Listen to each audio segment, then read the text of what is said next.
You said something there, and you said it a few times. You say fiat money. Is it that you're saying? Yes, traditional money.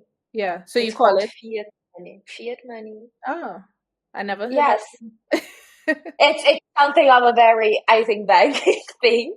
So there is fiat money and digital money, Huh. which is cryptocurrency and whatever traditional currency. Yeah. Okay. Interesting. I just never heard the word, and I heard you saying it, and I'm like, I mean, I hear what she's saying. I know she's talking about like money, but I just never heard that term before. Okay. I didn't know that at all. So, hi everyone. Today I have with me Alina Kornienko. I think I said that right. And we are going to talk about cryptocurrency today. I met Alina not even that long ago at the Barcelona FinTech event. There's a community in Barcelona called the Barcelona FinTech um, community, and there was an event where they were talking about digital wallets or currencies, I think. And Alina was one of the panelists, and we got to speaking after, and I invited her to come and talk to us about cryptocurrency, which is, a lot of in the news a lot these days and has been for a while, but we'll get into all of that. So, Alina, before we get started, would you like to introduce yourself for our listeners? Hello everyone. Samantha, thank you for inviting me to your podcast because it's not every day that I try to explain in very simple words what I actually do. Well, part of what I actually do. So my name is Alina. I'm COO and co-founder of Quppy, a European neobank that builds bridges between digital currencies and traditional banking systems, enabling new financial reality to our customers, both individuals and legal entities from all around the globe. I also do a lot of mentoring in fintech, paytech. I'm mentor and founder institute, startup bootcamp, She Loves Tech, Women Tech Global Network. I also do speak a lot about blockchain on all the industry events. So I will be happy to share with you everything that I know as I'm working in the field since 2017.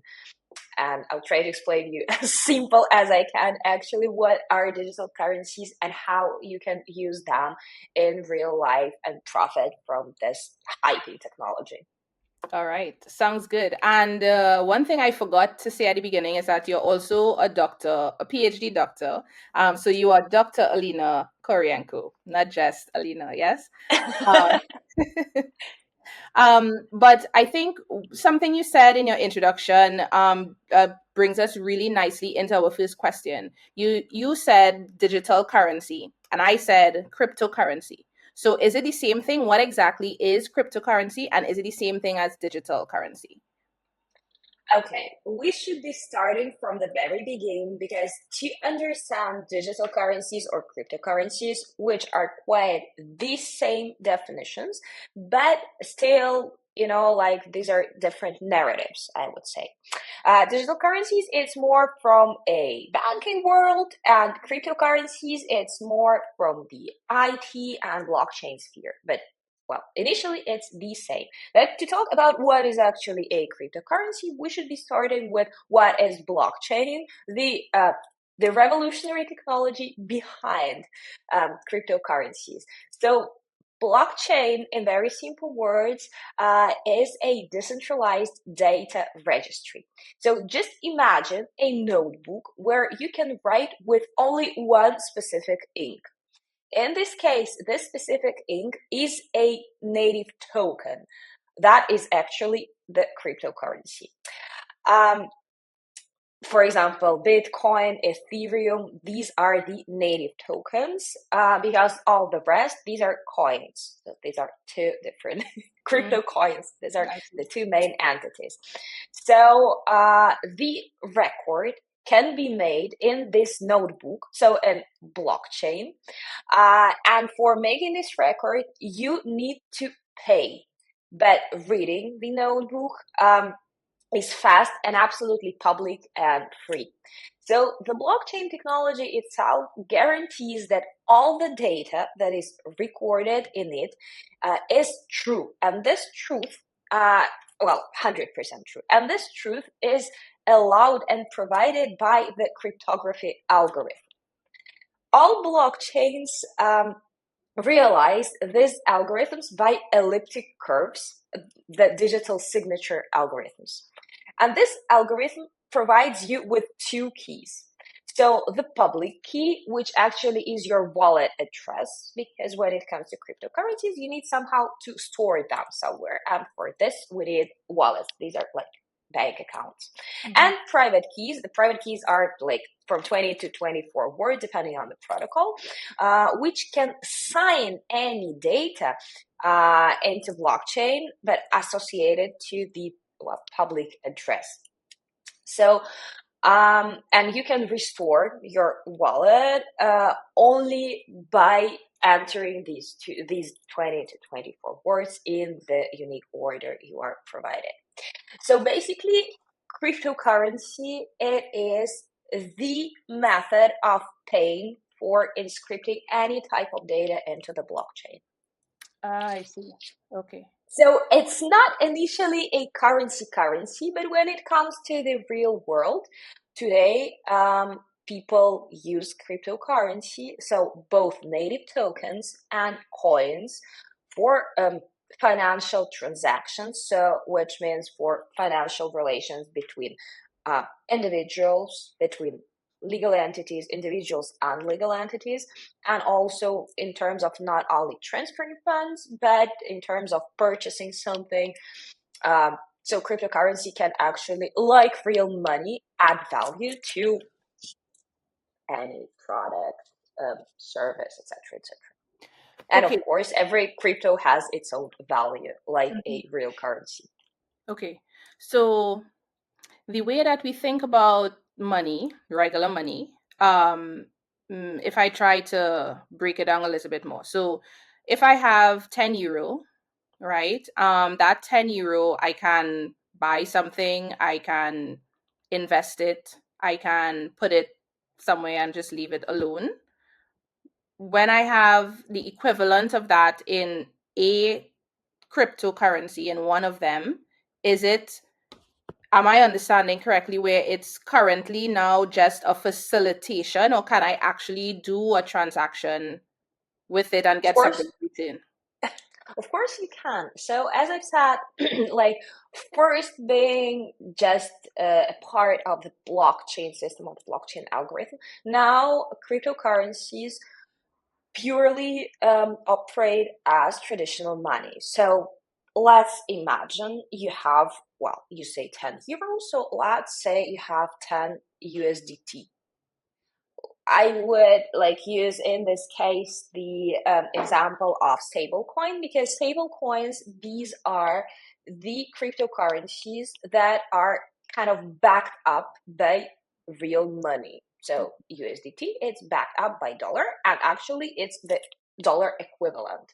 So it's not that volatile as Bitcoin, Ethereum, and all those well, traditional native tokens.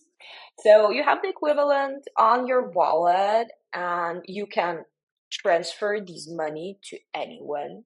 You can buy at special merchants in some shops already. You can buy something for the equivalent of 10 USDT.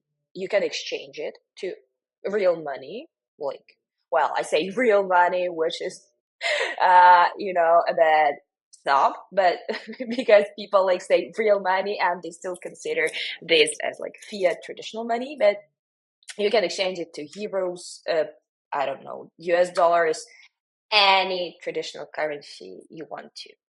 Okay, so and then in terms of the way we call it crypto currency, instead of physical currency or digital currency, the word crypto, is it related to, again, the blockchain, or is it a word that is used just because it's on in like a virtual space? Like that word crypto, why do we use that word?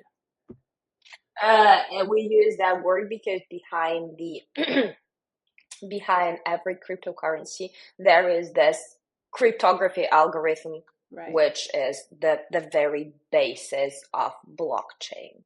I see. Okay. So this algorithm enables the sequence of blocks where the information stored is divided between these blocks that perform a sequence.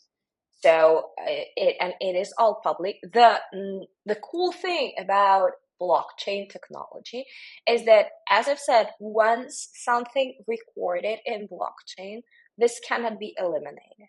So the information stays there forever.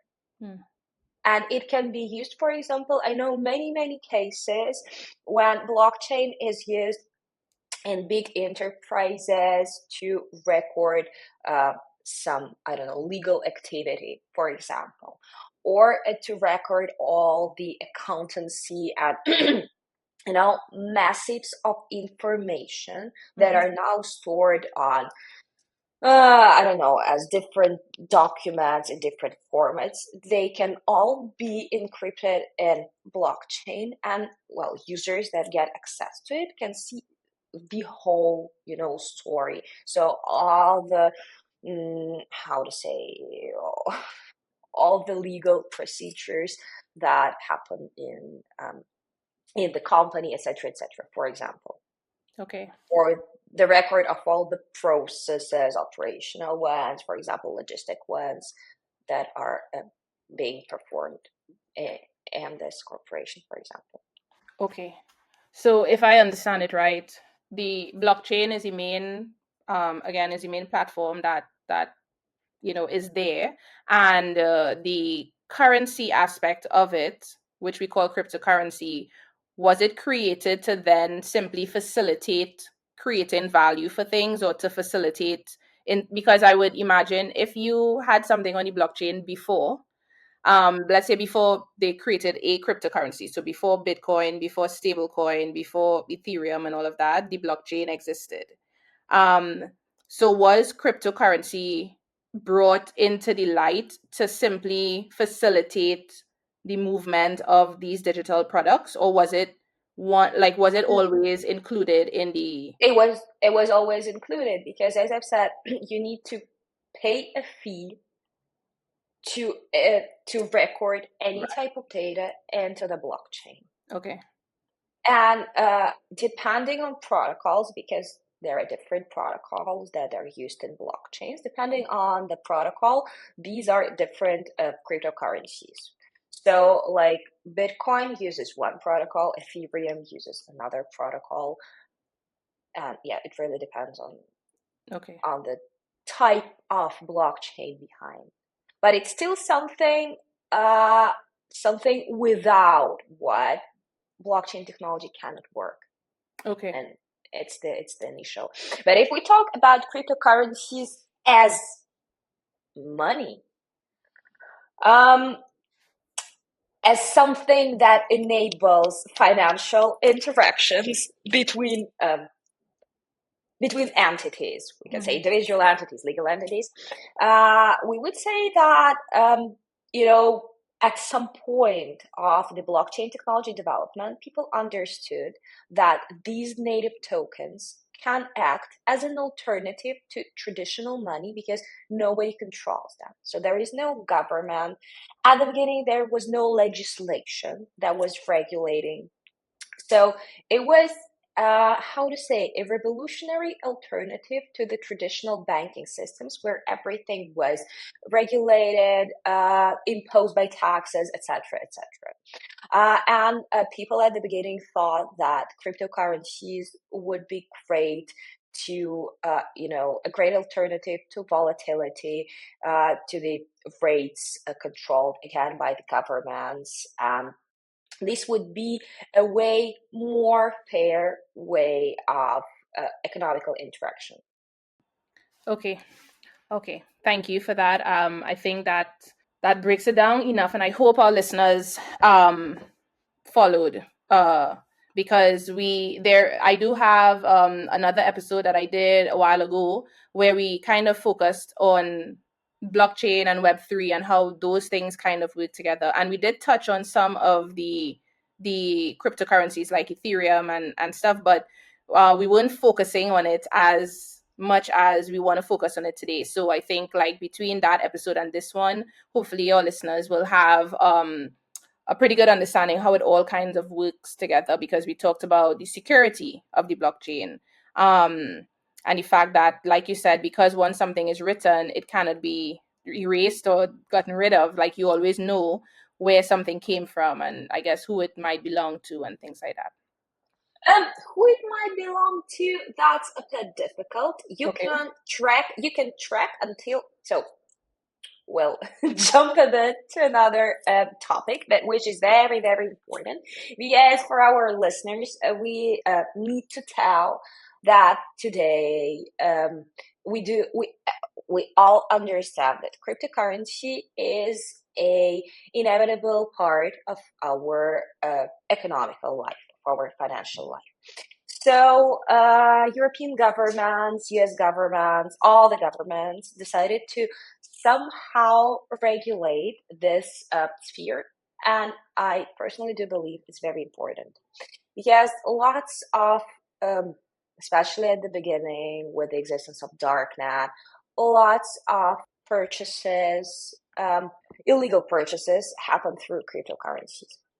But today, because people use it more and more, because people start really purchasing things with cryptos, paying for services with cryptos, even making big purchases like real estate, cars with cryptocurrencies again. And it happens in Europe, it happens in Asia Pacific region. We need regulations, to make both all the acts of the cryptocurrency transactions, to make them feel safe. So today, with the implication of MiCA, this is European legislation for cryptocurrencies, and some other regulations that happen in different regions. So it is needed to score the cryptocurrencies, to score the transactions, to score wallets, to understand, are the funds in the transaction on the wallet, are they so-called clean? So there is dirty crypto and clean crypto. Dirty crypto, and this is where actually this understanding who is the owner comes to the scene, because as in blockchain, everything is written down and you cannot erase this information. The cryptocurrency can be tracked until the very beginning, when it appeared. So the cryptocurrency appears in the digital world through mining, for example. Mining, it's a process through which new cryptocurrency tokens are created and transactions are verified and added to blockchain. It involves solving complex cryptographic puzzles that secure the network, with miners typically rewarded for newly minted coins and new blocks created. So it implements a lot of computing facilities, but the newborn cryptos, they are the cleanest ones, because they don't have the history behind. But as people start using these cryptos, the coins might get involved in some illegal operations. They might get through, for example, some sanctioned exchanges. Cryptos might be stolen, because despite the fact that blockchain is very secure, some exchanges, some wallet services were hacked. And if the crypto is marked as stolen, it is dirty. So it will be banned as soon as it gets to any legal cryptocurrency service. So licensed in whatever region in the world. So the thing is that today we need to scan all this history behind the cryptos we have, to, on the one hand, to be secure, on the other hand, not to lose the funds we have, and finally, to make this market more regulated, more, I would say, safe. Okay. So I understand that. And while you were talking, I couldn't help but try to equate it in my mind where people would mine gold in the past, or even now, they still mine gold. And it's essentially the same process, like when you started talking about mining, except that it's in a digital space. Before we continue, I want to talk to you a little bit about the mining of cryptocurrency. I remember a few years ago, my little brother, who was about, I don't know, he was probably 10 at the time, he tried to explain to me what mining was like. And he was explaining how much, like you said, computer power you need. And I just could not wrap my mind around the fact of calling it mining and thinking that it required all of this power when it's a digital thing, right? Like in my mind, you just code it, create it, and it's done. So yeah, if you can you explain a little bit about the mining? And also, I know that there has been conversation around the amount of power and how that ties into the environment. So I would love to just chat a little bit about that aspect of it. Okay, so mining is something that really hyped at so just we'll go again into the history. So the first cryptocurrency, as we understand it today, it came to world in 2009, and it was Bitcoin. So Bitcoin was created by an anonymous person that, well, or a group of people that call themselves Satoshi Nakamoto. And the primary motivation behind was to create decentralized digital currency that was secure, private, and free from government control and censorship, particularly in the wake of 2008 financial crisis. So this was kind of an ideological and technological response to the hard times people were facing. And at that time, mining bitcoins was very, very cheap because it did not implement that much power, computing power. And at that time, the cost of one bitcoin was so minimal in comparison with what we have today. But it's really close to the gold mining because you have this mining spot, the mining field with a lot of gold. But as you dig deeper, sometimes there is less and less and less gold. Quite the same thing happened with and happens with every cryptocurrency mining. When you get more and more, it becomes more and more difficult. It's not difficult to mine new currencies, to encrypt new blocks, but it implements every time more and more power. So you need a lot of computing power. Like today, you cannot mine any bitcoins with your MacBook Air, for example. No. You need a lot of power, and you need this to be continuously done day and night. Of course, some, well, as I've said, miners are rewarded for this. But if we come to the environmental question, you need a lot of electricity, a lot of power. But the other thing is, as I've said, you cannot mine Bitcoin with your MacBook Air, for example. Not even with a gaming laptop, for example. Today, no. You need way stronger, more powerful facilities. And for example, these facilities, you buy special mining machines. There are the reputed producers, for example, in China, that recreate those mining machines as it gets harder to mine cryptocurrencies. But these machines, they need a lot of electricity, but they're also giving a lot of heat into the environment. And you also need a special cooling system because when these machines when they work and when they get at some high level of productivity, you need well, inside professional miners, there are these kind of air conditioner systems, but still it hits a lot the environment around. And also these miners, because of this heat they create, they do not last a very long time. So the other thing for the environment is uh, I don't know personally whether they recycle it or not. I think they can't at the moment, or they can anyway. You need to somehow recycle these machines. So it's not that good for the environment on the one hand.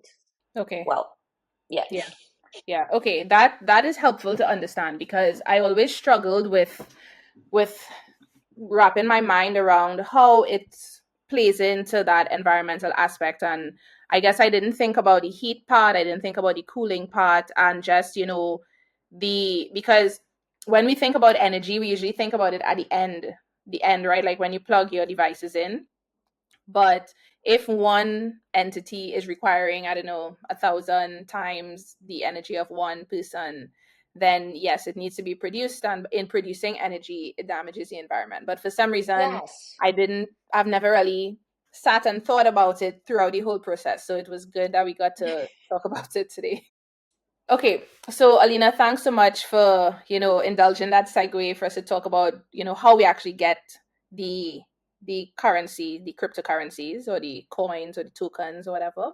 But let's talk about more the practical uses of it, right? Like for people listening, or for me, or like I say, for my mom listening, if she needed to know, well, all right, you told me all of this about cryptocurrency, where it came from, how it operates, but what do I do with it? I have a wallet in my handbag, and in that I have money, or I have a card. How does cryptocurrency play into this notion of using it on a day-to-day basis? Okay, so first of all, as I've said, when you have crypto, you need to store it somewhere because it's purely digital. Like it's not the way that you can put it as cash in your wallet until some time, but you need to store it in a digital wallet, and that's actually when it all starts. Because if your mom told me I want to have crypto in my bag, I would say we need to start choosing the right service.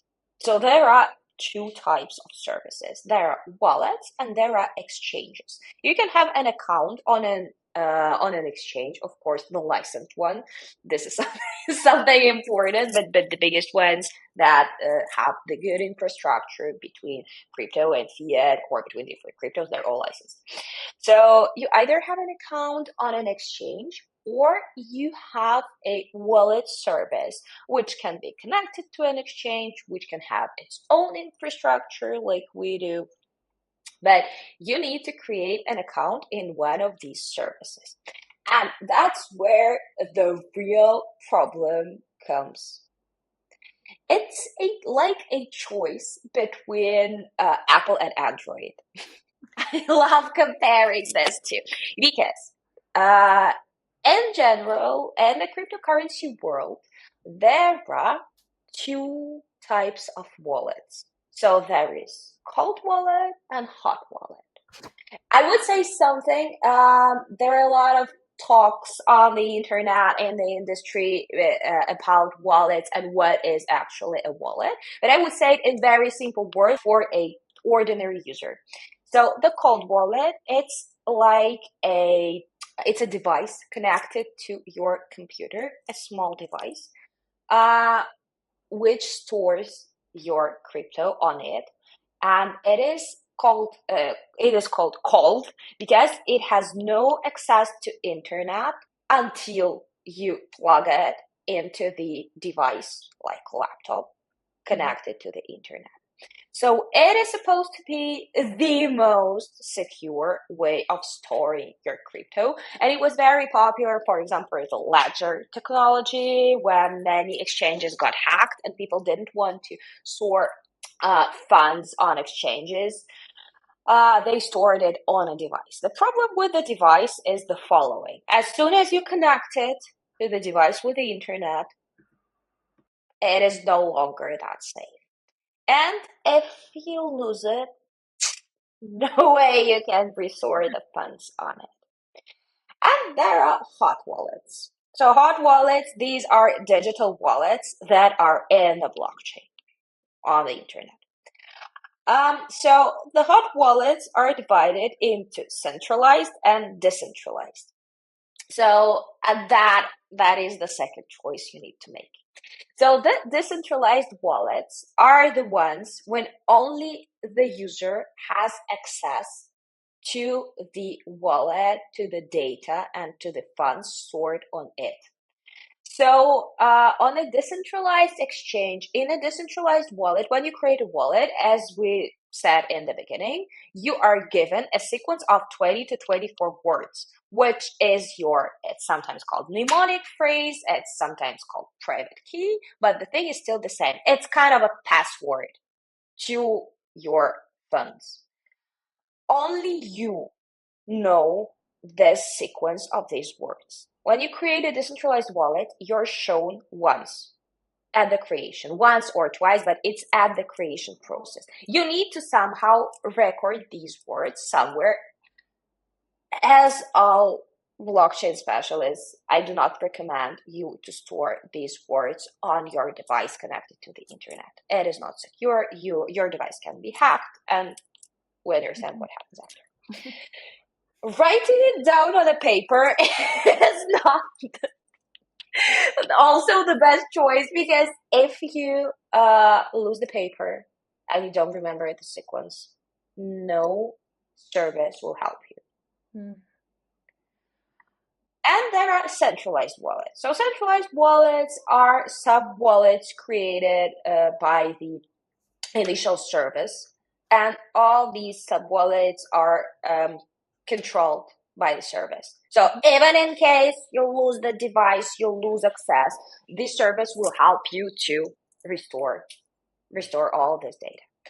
The problem is that these centralized wallets are way more vulnerable to hacker attacks, because if hackers hack the initial wallet, then they will have access to all the wallets that are connected to it, the sub wallets. Yeah. But on the other hand, centralized wallets are way faster in transactions, are way faster in exchanges. The fees for transactions and exchanges from centralized wallets are way cheaper in comparison to decentralized wallets. So, in case your mom would want to become cryptocurrency holder, I would simply ask her what she want to do with cryptos.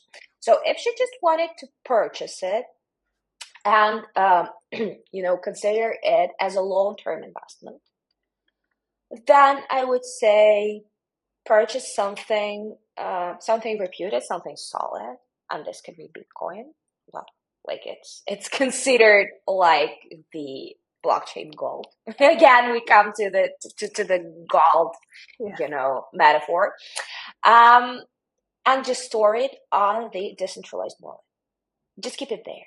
You never know when you'll need this money, or you will then simply transfer it to any other wallet. Just the thing is that this transaction would take longer time. It depends on the case, but still it will be safe. So it's like a safeguard account in a bank. Mm-hmm. If she would say that she wanted to purchase crypto and then use it as fiat money, I would say open a centralized wallet and use some of the stable coins. So stable coins, we've touched a bit. These are the cryptocurrencies that are backed up. Mm-hmm. They equal to real money, and it's today the most used ones. These are USDT and USDC. Mm-hmm. So there is Tether with USDT and Circle with USDC, the two big companies behind the developers of the coins, but they still equal US dollar. On the other hand, today we do see a lot of cases when governments want to create their own stable coin, and it's called stable because it's again related to the fiat currency. And it's something that really, that I do really love because governments, on the one hand, creating legislation to regulate, operations and interactions between people in cryptos, and on the other hand, they understand that sometimes it's a better way to use digital money and not fiat money to help economics, to help people live in a country. So it is a very, very good case for countries with very volatile national currency. But also it's a good way to general economic digitalization, which can be very good for both developing and developed countries.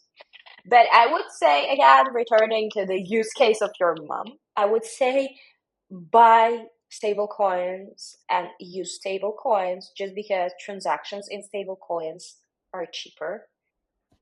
The rate is not that volatile. It is not volatile. And it would be very easy for you to operate with them because it's way more, it's way closer to the to the money you are used to. So, Okay. Yeah.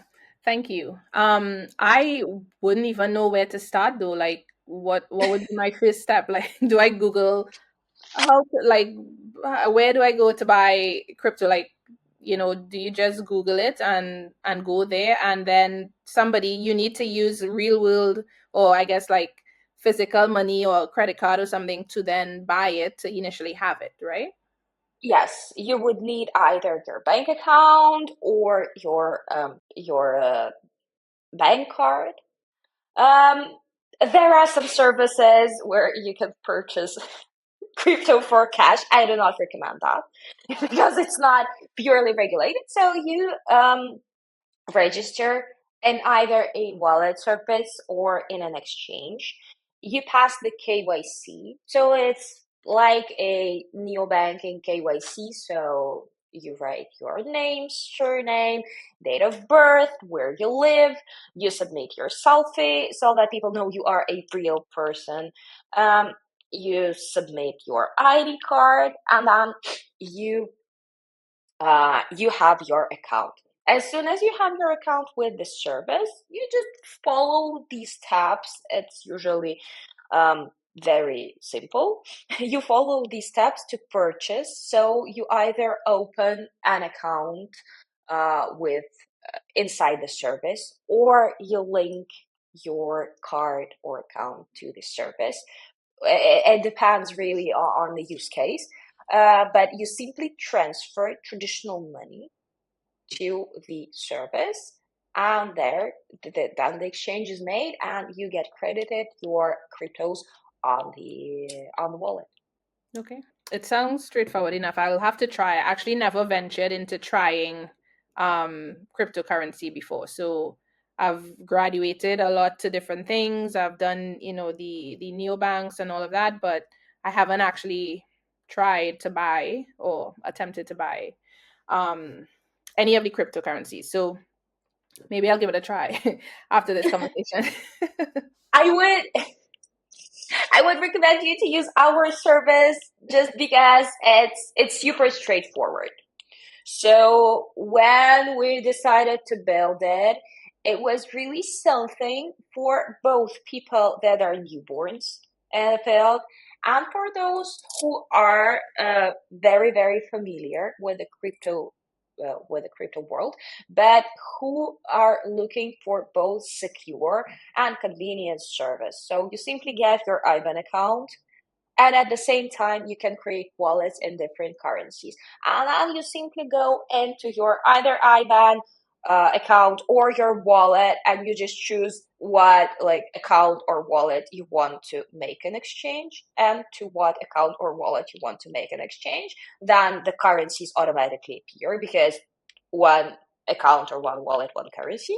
Mhm. And then you just tap the amount you want to purchase. You see the fee down under the final sum. You tap confirm, and money's credited normally like in 2 or 3 minutes.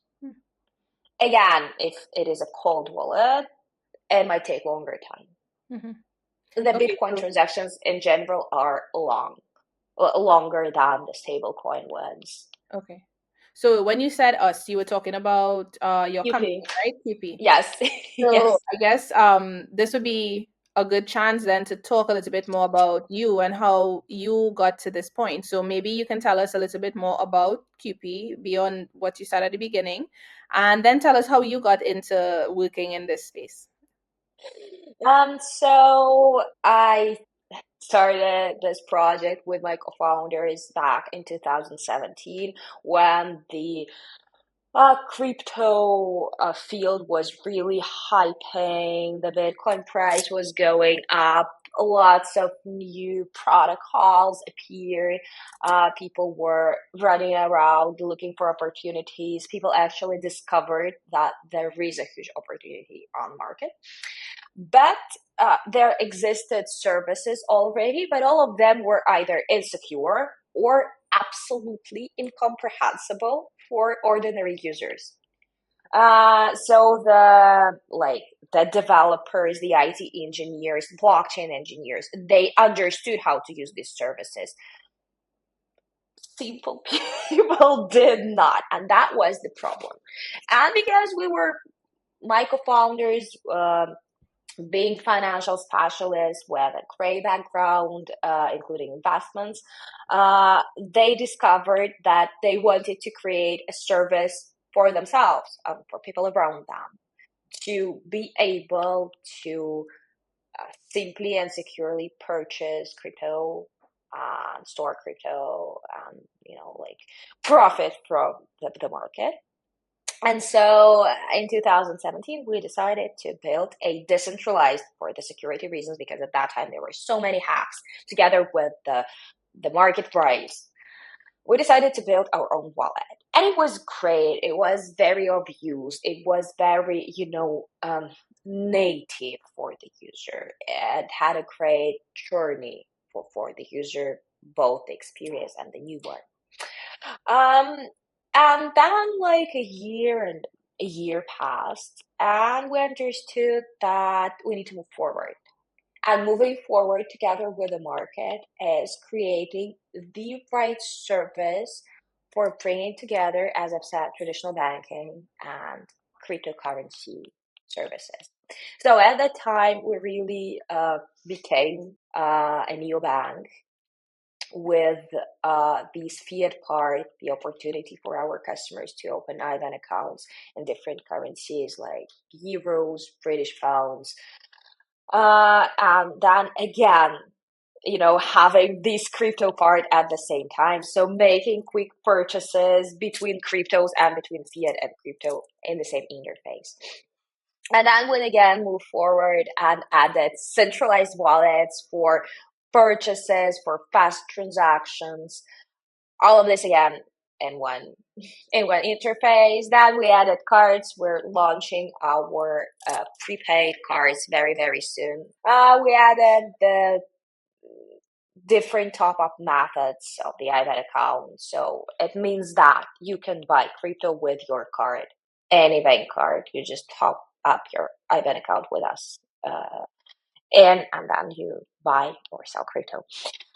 So it's something of an ecosystem that gives a user great everyday financial opportunity, that helps people not to struggle, not to jump between different services, because you need to copy your IBAN account details down to paste it in some other service, etc., etc., to avoid all of these, all of these iterations. We've made it all in one.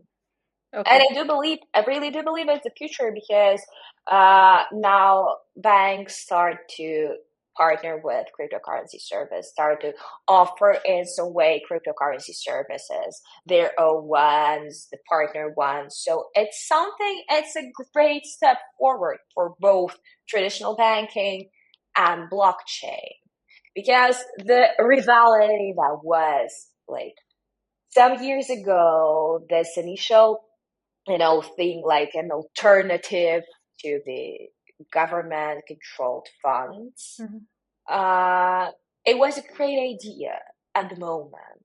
But today we do understand that both traditional banking and cryptocurrency solutions do have to mutually benefit from infrastructures for a mutual development. Thanks so much, Alina. That's very helpful. And I'll be sure to link Quppy somewhere after we're done with this, so our listeners could go check you out. You talked a little bit about, like you're going to launch a card soon. And earlier on, we talked about that there are some, things could get hacked and you could lose your cryptocurrency the same way that you could lose your physical or digital currency, right? So I guess what are some of the major security risk when it comes to cryptocurrency? We talked a little bit about knowing and saving your password or your collection of words. So we talked about that. We talked about hacking. What else are some ways that, the security of your crypto could be compromised? Okay, so again, I would say some general words that we hear from any traditional services, like do not share your personal data with anyone. Do not share the access to your devices with anyone. This is important. Do not lose your, or do not share the mnemonic phrase, private key, with anyone until you trust the person. I mean, that is something. Yes. The other important point that we've already touched a bit is check your crypto, check your wallets for the cleanness of funds. Because, as I've said, you might stay without your funds if the service gets that the part of the crypto is dirty on your wallet.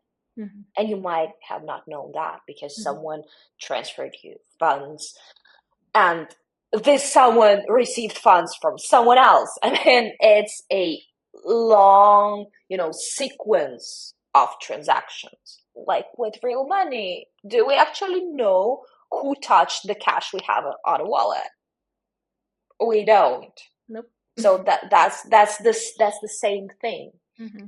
But it is something of your own security also, because you invested in these funds with your service, with your fiat money, with your other cryptocurrencies. So it's better to stay, safe and to keep the funds safe. You said something there, and you said it a few times. You say fiat money. Is it that you're saying?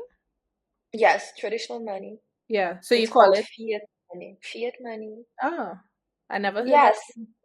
It's something of a very, I think, banking thing. So there is fiat money and digital money, which is cryptocurrency and whatever traditional currency. Yeah. Okay. Interesting. I just never heard the word, and I heard you saying it, and I'm like, I mean, I hear what she's saying. I know she's talking about like money, but I just never heard that term before. Okay. Cool. And something else we talked about as well earlier, we said neobank a lot, and I just want to let our listeners know, for those who may not know what a neobank is, tell me if I'm correct, where it's basically these banks that are 100% online. So it's more like the newer banks, things like N26, Wise, Revolut, yeah. I don't know which are they in the US though. All of these banks that I'm talking about, Revolut, N26, Europe, yeah. But yeah, basically it's those banks that are fully created online. Everything is done online. Yes, so the main difference between a traditional bank and a neobank, so the new type of banking, is that there is no Physical presence, important thing for the customers. So no physical offices. Everything is done online. You apply for the account online. You have your, as in traditional banks, you have your access to the application, etc., etc. The support is done purely online. So the thing is that you just don't need to go to your local bank office to make any type of transaction. Everything is done online. It's 24/7, so it's way more convenient for people all around the world. No matter where you are, you can open an account, start using it, transfer money there, transfer money out. It's absolutely legal because there is this physical presence in terms of offices, in terms of employees. Every neobank is licensed by the regulator, the local regulator. Sometimes neobanks have licenses in every region they are present in. So yeah, it's just the way of different service, like purely digital being provided. Okay, thank you for that. I just thought it was helpful because I did not know about neobanks until I moved to Europe. Um, so I guess That's that's something of a very interesting, interesting tendency because I discovered that the Americas have very, very different use case of banking and especially of digital banking mhm. in comparison to Europe, Asia Pacific. Yeah. A lot of my classmates and friends from Asia, everything. I mean, you have what is this thing? WeChat. WeChat. Yeah, which is And just where Rabbit does everything. Yeah. I love this ecosystem. When I learned about cryptocurrency back in the day, I think the first one I was exposed to was Bitcoin. And then for a period of time, it just got really quiet. I don't know if it was because I was out of it or there were different things happening. And there has been a lot of conversation between traditional banks and cryptocurrency because a lot of traditional banks, or maybe their founders or their CEOs and stuff, are telling you to stay away from crypto because it's so unstable. Some of them, at least, are unstable. I know we talked about Bitcoin, stablecoin. Um, but what do you see are some of the pushbacks in society when it comes to crypto? Like the fact that we're having this conversation is because I fully didn't understand, right? And I know there are many people that don't understand. So, what are some of the pushbacks that you see being in that space? Okay, so the first pushback is the awareness. You are the perfect example.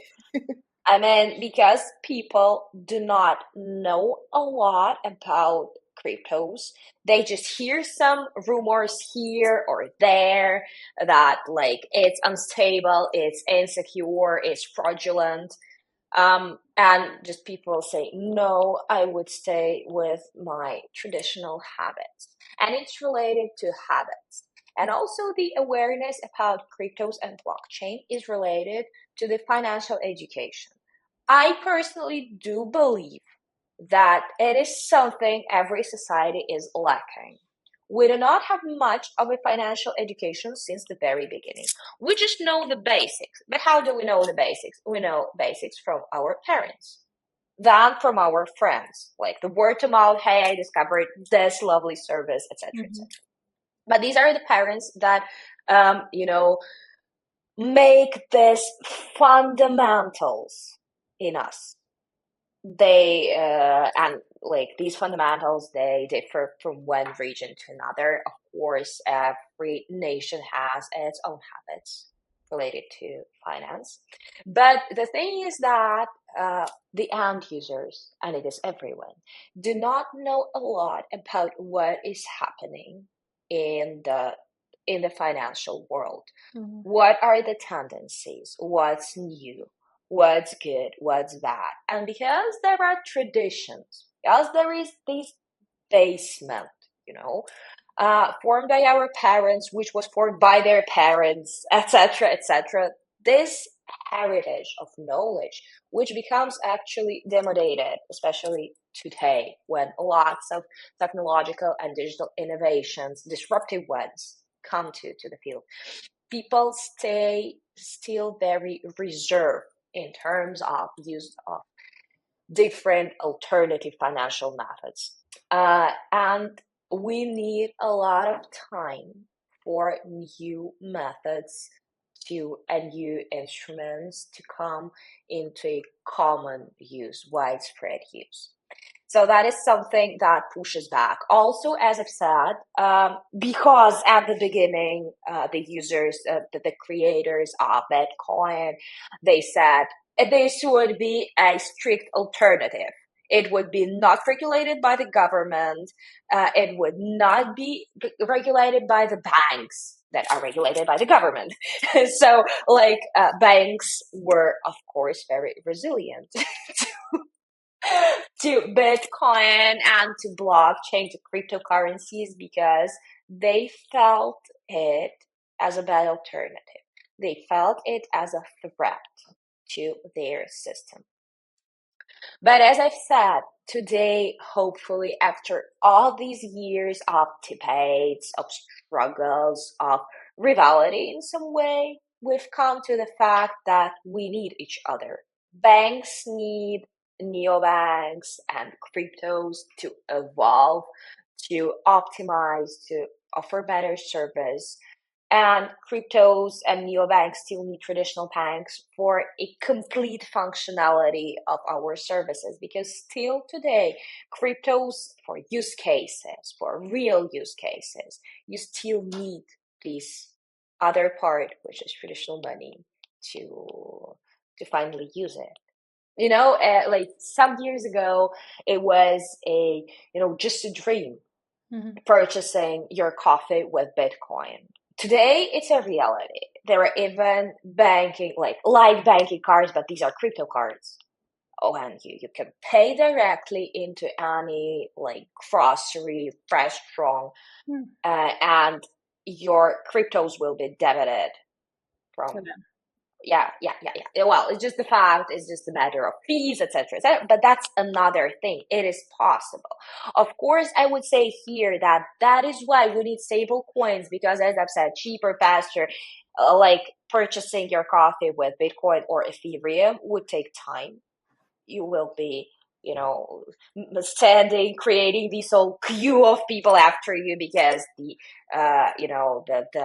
barista will be waiting for the transaction to be completed on blockchain. Yeah. It would take a lot of time, and the coffee would cost less than the fees you pay for this transaction. So, but still today it's possible. Mm-hmm. And it's something I really love, because again, when you see in Europe, I don't know, notes on the door of the shop or of a cafe or restaurant that here you can pay with crypto, it's something that attracts attention to even those who were very, reserved, who didn't want to use because they didn't understand or they didn't trust, because again of the rumors, or about because of the general, tone of voice about cryptos. So today, when they see that you can pay with it in a restaurant you love and respect, then probably this is something not that, not that creepy or not that irregulated. Mm-hmm. Yeah. All right. Well, I feel like we have covered everything we wanted to cover today. I want to give you the opportunity to tell us two more things. One, any final words for our listeners, and then next steps for our listeners. What should they do after listening to this episode? They may say, "All right, I'm interested. I'm going to go check out Quppy. How do I learn more? What should I read? What should I listen to? What should I watch to learn more about how crypto operates?" And then how could we find Alina if we have more questions? You can always find me on LinkedIn. I will be super happy to answer questions, to give feedback. So my main my main message to the audience would be the following: always be wise. With traditional money, with traditional banking, with digital banking, with digital money, try to understand the market yourself, because listening to influencers, reading articles, reading books sometimes be um, sometimes might result in bad, in bad decisions. So listen, but think after, because investments, it's something of a very risky. And if you're not professional in investments, and even if you are, it's a market where different things might happen, because lots of conditions are influencing the rate, the market situation. So be wise, be prudent. No matter what service you use, read reviews. Check first if the service is licensed, where the company is incorporated, under what legislation it operates.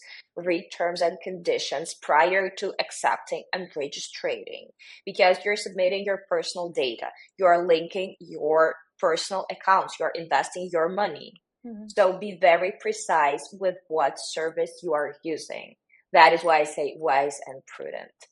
When you choose the service, do not start, like purchasing with big sums, because some traditional banks might block these transactions, because a cryptocurrency purchase is considered as high risk investments by traditional banking institutions. So start purchasing with small amounts, try to see whether it's convenient or not. If you're entering some field of some token projects, investing in new tokens, in new coins mostly, be again very wise and patient. Read who is emitting the coin, what is beside the project, what is the team behind, because, well, we're in 2024. It's not 2017 or 2018 when lots of IPOs happened and lots of financial pyramids appeared on the market, but still some cases do exist.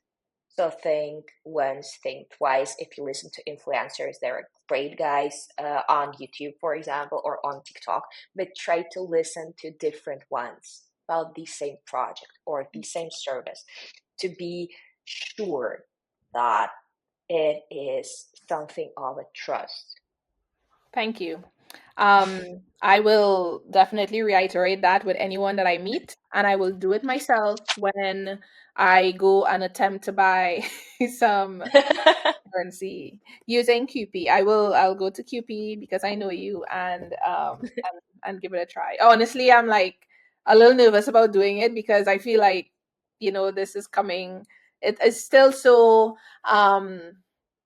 new to a lot of people, but I know we will get there to the point where it becomes, at some point it'll probably just be the only currency. Maybe that and gold, because gold doesn't seem to be going anywhere.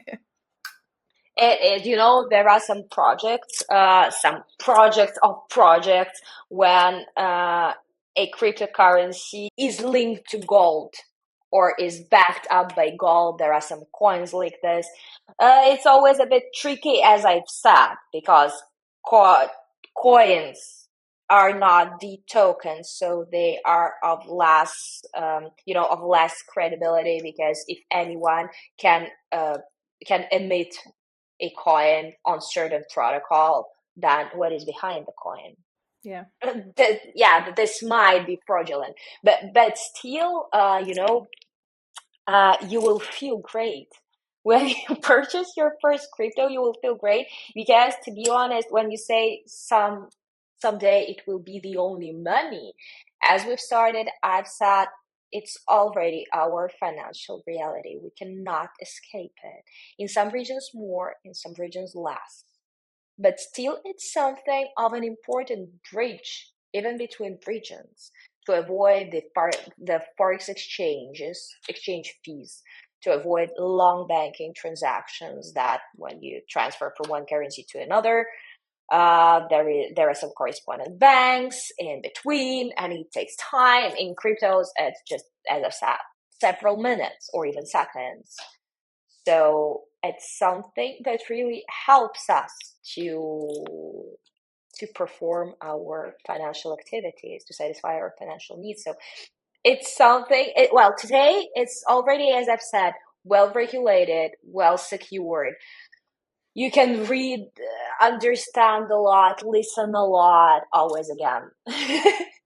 Thinking twice about what you hear, analyzing everything. But I do believe you have a very wise audience. So just reminding you once again, today it's a very good way because there are regulations, there are reviews, there are market rules. So it's just the time to start getting very familiar with cryptos. All right. Well, with that, I think we could wrap the episode. Thank you so much again, Dr. Alina Kornienko, for being here and sharing with us. I hope our listeners learned a lot. I surely did. And I will be sure to link any of the things we talked about somewhere around the episode. And I look forward to having you guys listen to the next one. All right. Bye bye. Thank you, Samantha. Thank you, guys. Bye bye.